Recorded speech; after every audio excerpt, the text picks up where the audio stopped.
Friends, tonight, if it pleases you, we shall talk on the subject of character, and in some such outline as this. First of all, we will speak of the possibility of developing and changing a character, and secondly, the rules for developing a character, either in ourselves or others. First rule is character is in the will, not in the intellect.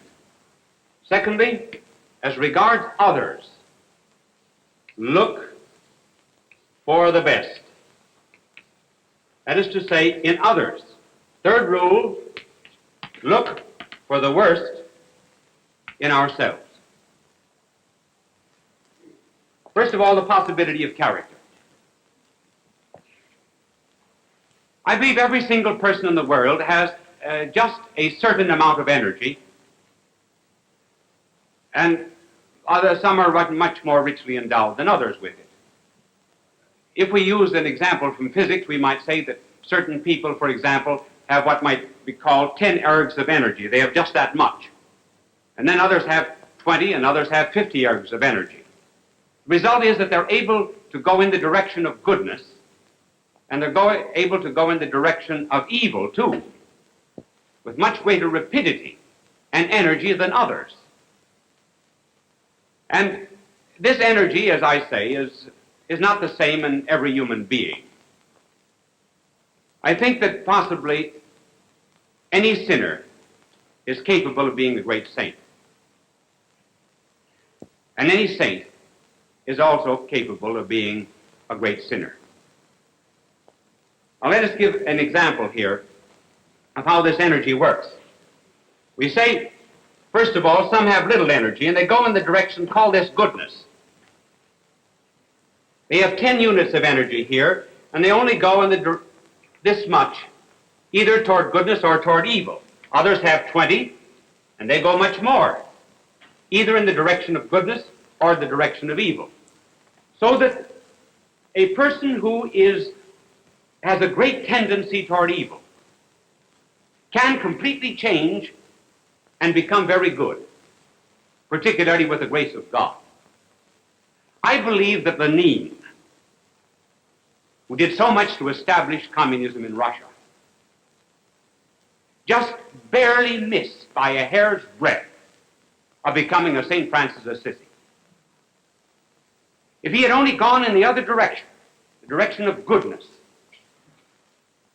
instead of the direction of revolution and hate, he would have been a great saint. And if St. Francis of Assisi had gone in the opposite direction, as he had gone in the direction of virtue, he would have been a Lenin. The secret, therefore, of character development is the realization of this power that there is in each and every one of us, for good and for evil. The monasteries, the religious houses, the places of asceticism throughout the world have in them actual saints, but potential devils. Any one of those persons, because they have so much character, if they ever let themselves go in the direction of pride, lust, or avarice, would become very vicious. And the penitentiaries are filled with individuals who have this great energy. And if someone could only lay hold of it and make them take the high road instead of the low, they would be our saints and our heroes and our great patriots. The point that I want to make is there's nothing wrong with passion and energy and strength, so long as it is properly channeled. Notice that our divine Lord, for example, when he wished to make a great apostle, laid hold of a bigot. Paul was one of the greatest bigots that ever lived.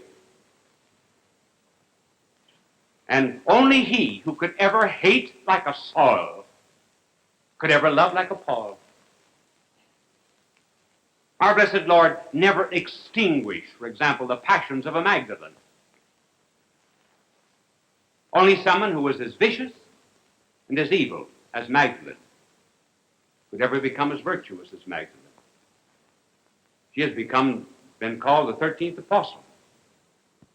Her life has been such an inspiration in bringing men to goodness. Now, though some of us do not have as much energy than others, let us not forget that a person with only 10 units of natural energy can surpass a person with 100 units of natural energy if he calls upon God for an added source of energy, which God will give him on certain conditions. Then we can overcome all of the defects of our nature. And that power or energy of God is given freely, gratis. That is why it is called grace. Which brings us now to the rules for character development. One of the first rules of character training is to remember that character is in the will and not in the intellect. The intellect, or the brains, or the mind, is the seat of knowledge. The will is the seat of choices, loves, motives, and responsibilities. Almost all of education today is directed to the communication of knowledge and not to the development of character. It is the mind that is changed, that is trained, rather than the will that is developed. And every decision that we make, every deed that we perform, almost every word that we say, goes into the making of our character, either for good or evil. You remember seeing icicles form? And a drop would fall upon the tiny little icicle and add to its substance and its quantity, and then more drops. And if the drops that fell were pure, the icicle itself would be pure. If the drops that fell were soiled and dirty, the icicle itself would be dirty. And so it is with character. All of our decisions pour down into its making. And if they're good acts, we turn out to be a good character. If they are evil, we turn out to be unhappy and frustrated and full of anxieties and fears. This will of ours is really the only thing in the world that is our own. God can take anything else away from us. He could take away our health, any wealth or possessions that we might have. The one thing that he leaves us, always our own, is our will. And people today really do not want their wills. They do not want their freedom. That sounds strange, but it is true.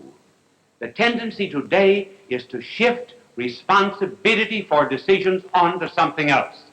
For example, a boy does something wrong, and they say, well, it's due to grade B milk, insufficient playgrounds, or those naughty ductless glands. Child itself is hardly ever to blame.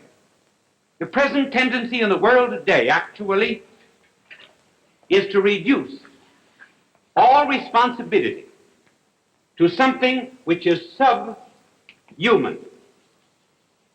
For example, Marx says that we are what we are because of economic conditions. In other words, our free will amounts to naught. Responsibility has been nullified. The Freudian tradition, for example, would say that to a large extent we are not economically determined, but biologically determined. And then it is felt that if we can ever bring to the surface something that is hidden down here, just bring it to the surface, that we will be cured and we'll be good and normal. No, that does not follow. It does no good to analyze the constituency of the water that gets into the sinking ship. You do not explain the oak simply by analyzing the rotten acorn from which it came. The real seat of character is here in the will. And we must not surrender that responsibility to the masses, as Marx would have it, or to any kind of biological determinism. Because if our will is determined by forces outside of ourselves, we no longer will make amendment for our misdeeds. And no character will ever grow without a constant resolution toward amendment. Character, as a matter of fact, is made by very severe discipline.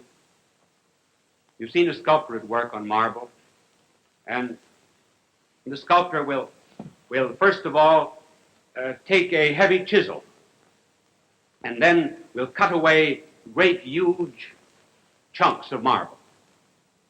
And then, with more delicate blows, he will begin to bring out the image until finally perhaps all that is needed to reveal it is just the brush of a hand. And in the training of character, we have certain tendencies in us that are evil, that have to be every now and then repressed. And no one single blow or act will do it. And we have to take this mallet of our will, this chisel of our determination, and we knock off huge, great chunks of selfishness. And then later on, with more refined detachment and asceticism of the spirit, we finally come to a point where our character is really revealed and we appear as we ought to be and as God intended us to be. So rule number one, then, is character is in our will.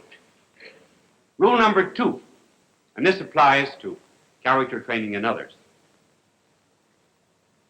we must always look for the best that is in others.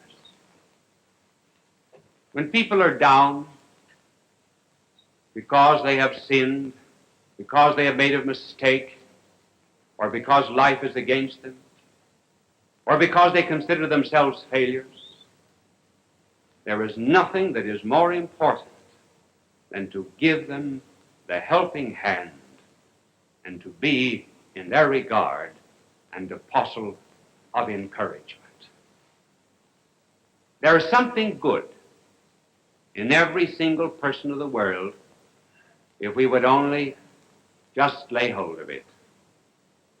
And notice that was what our blessed Lord did when he went to the well, tired and thirsty, one day, and a woman came out at noon to draw water. It was very unusual for a woman to come and draw water at noon. The explanation was she was an evil woman and the other women would not allow her to come with them. Now, what common denominator was there between our divine Lord, who was innocence itself, and this woman who had 5 husbands and was living with someone who was not her husband?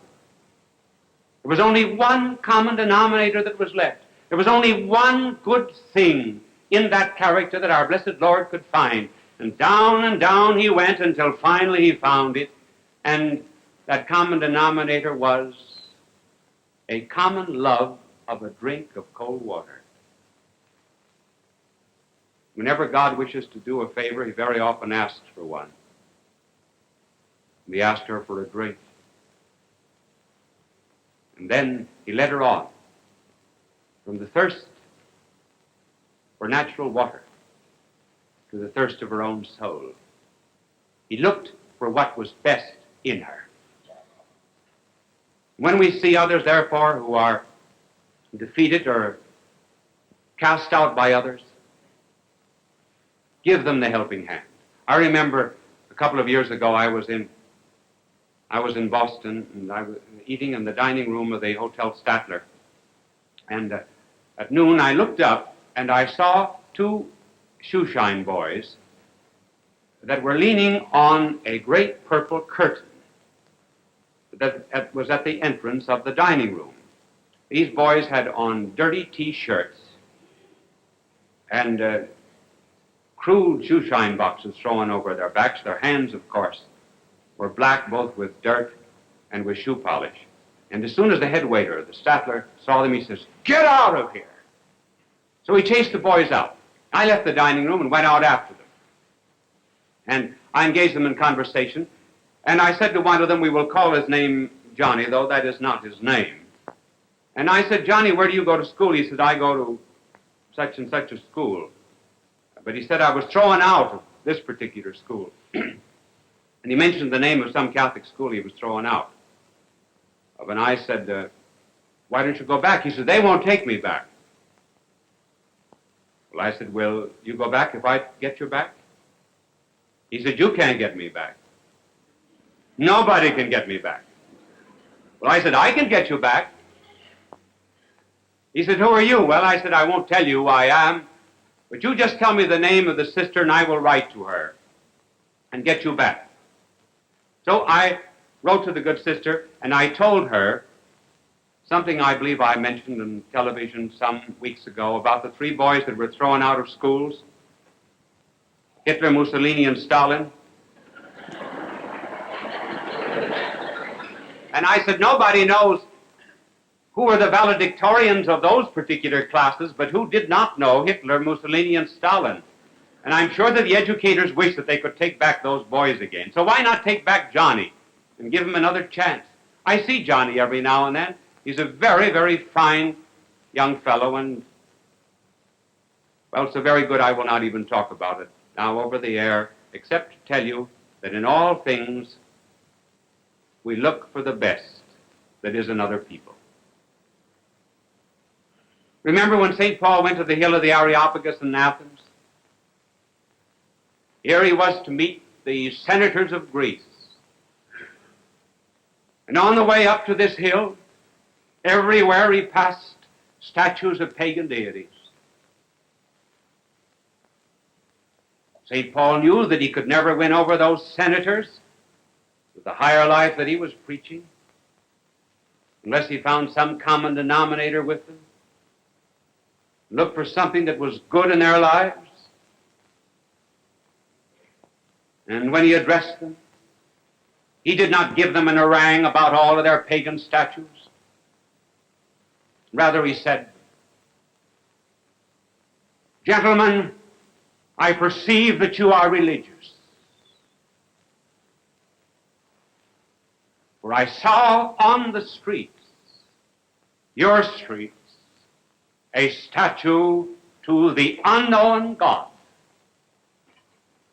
That God whom you know not is the God whom I preach to you. It was the only thing that St. Paul could find, and yet it was all that he needed.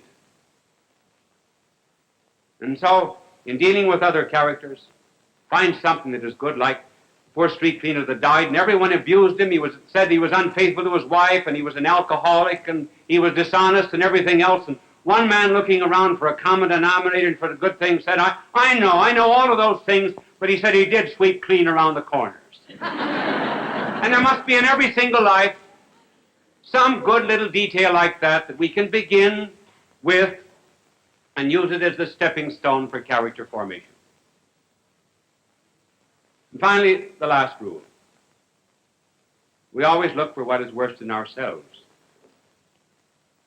We are all failures in one department of life or the other. And how do we know what is worse than ourselves? Well, by looking into our character, into our conscience. We all have one dominant fault.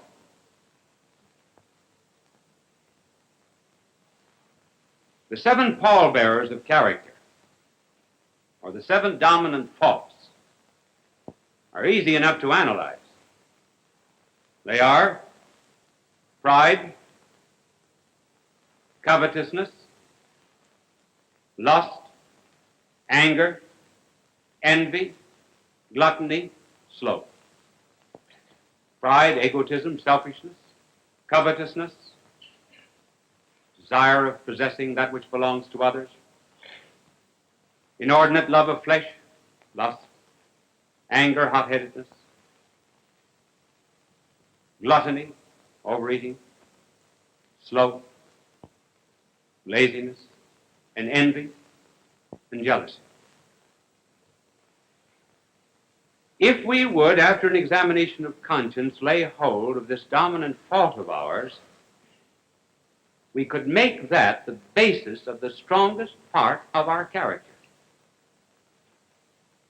Sometimes the tooth that is filled is the strongest tooth in the head. St. Paul says, power is made perfect in infirmity. Perhaps I can explain that by telling you that some years ago, two boys in Kansas used to run to school every morning. They earned a few extra pennies, it seemed, by lighting the stove. This particular morning, by some mistake or other, gasoline was put into the can instead of kerosene, and the stove exploded, and one of the boys was burned so badly that they were told that he never would walk again. The boy began rubbing his legs, said he would walk again. The doctor said it was impossible. And yet he laid hold of that which was worst in himself, that which even seemed to be impossible, so concentrated upon it, that he perfected himself and he became one of the great milers of America, Glenn Cunningham. And so it is with character. And the good Lord would have us lay hold of what is worst in ourselves. Do not think that people who have virtue and kindness and other great talents for helping other people just came by these things naturally. They had to work at them very hard. You've often heard that Moses was meek. Yes, Scripture says he was the meekest man who ever lived, but Moses was not always meek. As a matter of fact, Moses once killed an Egyptian. And then after he was given the commandments, he came down and found his people adoring a brazen calf, and he smashed the tablets on a stone. He was the first one in the world to break all the commandments at once. Well, Moses, therefore, was a very hot-headed creature. So Moses had to work with his character. And finally, he worked on it until he became very meek. Now, the reason I speak about character training is because we're getting into a great world crisis, and it's becoming very serious. And in a crisis, what is going to come out is what is already in us. The woodsmen say that when a log is thrown into a fire, that it reveals all the colors that went into it as a tree. Namely, the purple of the dawn, the red of the sunset, the silver of the moon, the gold of the lightning, the darkness of the storm. And when the log is put into this crisis of fire, all of these colors come out. And so it is with character. All of our choices and decisions that have gone into the making of our personality will come out in a crisis. And the crisis is coming upon us. There is not much peace outside of us, and the only real peace that we can be sure of is the peace that is on the inside. And when we are building our character, we need some model on the outside, someone with justice and mercy and goodness and a spirit of sacrifice will inspire us to tear off these chunks of selfishness that we may be like unto him. For as he said, I have given you an example. May all the American characters begin to emerge now under the grace of God. As we continue to be a great nation, loving one another in a spirit of charity, loving God who made us and blessed us. God love you.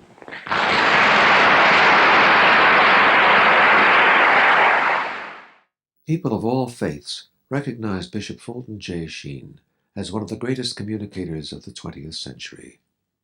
He was born in El Paso, Illinois, in May of 1896. As a young boy, he knew he wanted to be a priest. He served as an altar boy at St. Mary's Cathedral in Peoria, Illinois. At St. Viator College, his education and debating skills taught him the skills he used throughout his life. His unique ability at being natural and at ease in front of any audience was noted early in his ministry. He was ordained in 1919 and went on to become one of the best-known and greatly loved priests in church history. He wrote 96 books and hundreds of articles and columns. He broadcast numerous radio and TV programs. People from all faiths watched him on television because he spoke to every man. They always waited with joy for his goodbye, his blessing, God love you. It continues to give us joy and memories. Bye now, and God love you. Bishop Fulton J. Sheen went to be with the Lord in December of 1979. Fulton J. Sheen, requiescat in pace.